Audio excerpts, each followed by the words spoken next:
technologies will help tackle the issue of congestion and improve the efficiency of cities from the mobility point of view. So when you think about the solutions and how can today the new mobility modes that we see and technology will help tackle this issue? I think to answer your question, first of all, what I see from a smart mobility perspective, I would rather say the outlook of smart mobility, I would like to divide it into two parts. One is more in the short term and one is in the longer term. In the shorter term, what I would expect, particularly from the technology point of view and as well as the other measures which are happening in the market, four key shifts are going to happen. First shift is obviously all this technological advancement which will help the digital infrastructure to merge together with the physical infrastructure to make the overall system, ecosystem more effective.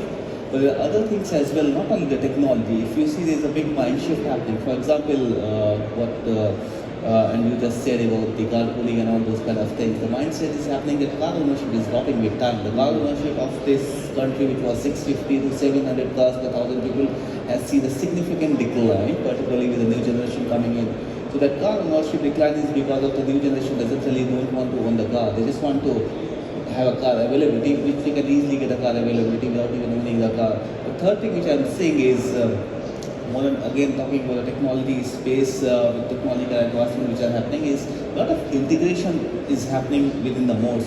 In the past, if you see, I think different agencies and different operators were controlling their perspective mode. For example, there is a traffic control center, there was a public transport control center, but now we are talking about more integrated kind of public multimodal centers, which is not only controlling the vehicular traffic, not only controlling the private transport, more about integration of the holistic mode and the new modes which are going to come, whether they are the micro mobility or micro transit. Micro transit is not really very popular in this region as of now, but with all these ride hailing, whether it's Moya, Easy Rides, Via, these kind of services coming into the region. I mean, Mazda is an example. They have got a GRT, PRT system, which is first and last mile solution. So I think all these technology together with the holistic changes happening in the transport industry are going to play an important role toward this full mindset in the short term.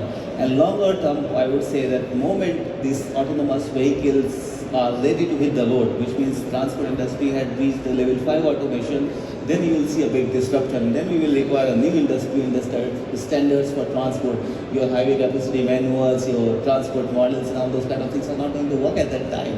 Okay, so there will be big change. Your governance model will be completely different because everything will be interconnected. You cannot have transport authority and electric authority and that authority. Everything will be interconnected. See, I think those changes will happen from short term to longer term. So obviously technology is going to play an important role. Technology in the short term will help us in improving the efficiency, but in the longer term, technology is going to bring big disruption in the transport market. Thank you, Nadeem. Thank you. So we talk about actually transition, and in a way the need as well to develop and support these new modes and how the entities, regulators, etc. can support it. So I think when it comes to as well mobility, there is debate about the new investment needed. All the metros in Dubai are driverless. They don't even complain about that. But if you told them that you have to travel on a driverless car in the mixed environment, again it's a cultural thing because first of all they are not very sure whether they will be safe. They are not sure about what technology can play the role. So I think it's more about not about technology, it's about the culture. And same with public transport.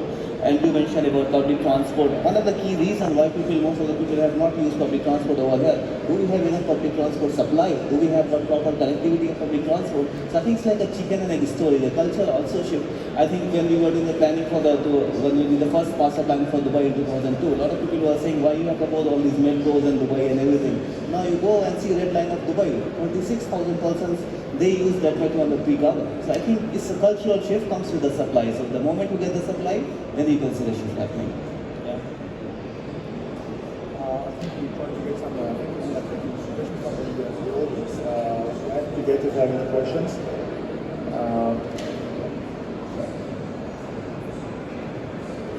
I think, so I have a question. I can see that most of you come from the same industry, but different, you'll be leaders in the same industry.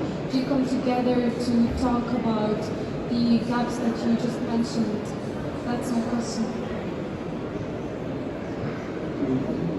Do you come together? So, personally, it's the first time I'm meeting everyone here, but I understand your question is generally do we speak to each other? Does Hyperloop talk to the last mile providers and etc.? We understand as business that we can't be successful by disconnecting people from one city to another city. They still need to get to their destinations once they get out of the Hyperloop. And that's where I think solutions like e-scooters, autonomous vehicles all come into play, as well as the Ubers and Lyfts today. So we're having a lot of conversations with companies that do that, as well as companies that integrate different modes of transport. And since we're in the early stages and we're developing our technology, we're really focused on how do we connect with the last mile.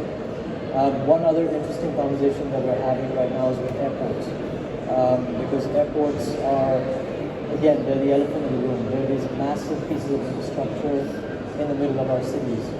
And the trend is that airports are moving further and further away from cities, which are, obviously it's better for the environment and people living in cities, and there's more space in cities. But how do you connect to airports? How do you make that a reliable journey? So we're having very interesting conversations with airports around the world on how to connect people from a downtown to an airport very quickly and seamlessly, with the airport being 100 kilometers away from the city. And that's one solution that we're looking to offer. Seamless, reliable transport that can basically cut a journey from 2 hours to 20 minutes.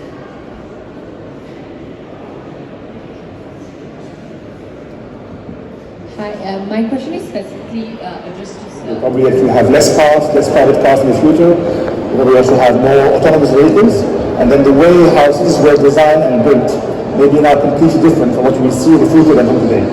So what do you think about this transition? How there is a debate about the design of cities, having roads for cars, private cars, etc., have to be completely rethought completely to prepare for the new mobility modes. So who wants to comment on this? Are we going to see a disruption or a soft transition into this new world? Yes.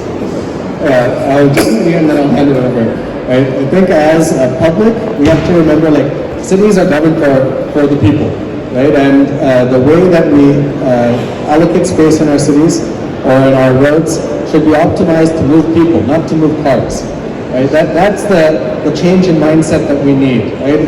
Because people are fearful that, hey, I'm losing parking for my car or road space for my car. But actually you're gaining, because now we're able to move more people more efficiently in the existing infrastructure. And space is constrained, capital is constrained, right? So let's move people more efficiently. Now I'll hand it over to the experts. I think I'll just add on. I think you touched base on autonomous vehicle, which is probably my favorite topic as well. I think first of all we have to understand this autonomous vehicle is not a new concept.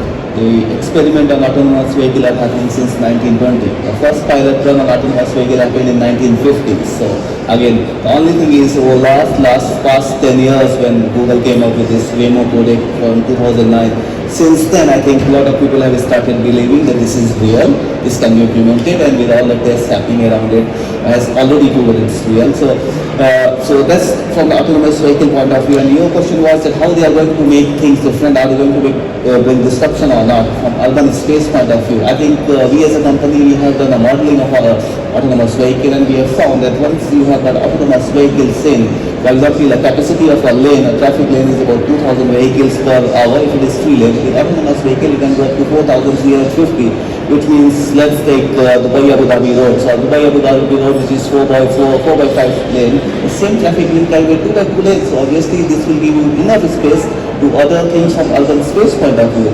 Then from environmental point of view, there are significant saving, 80% less emission. I think this is the whole objective of moving people with lesser carbon emissions and more safety also. We know that 90% of the accidents they do happen because of human error. So once we bring the autonomous vehicle in, those 90% element can be taken out. Subject to that we have got the robust technology to support that. And again, it's a long way to go, but to answer your question, there's a big disruption about to come 5 years, 8 years. We cannot tell you the timeline because no one knows, but that disruption is going to make the transport market disruptive. About autonomous vehicles, the question was around, are we going to see a big disruption, or is it going to be a softer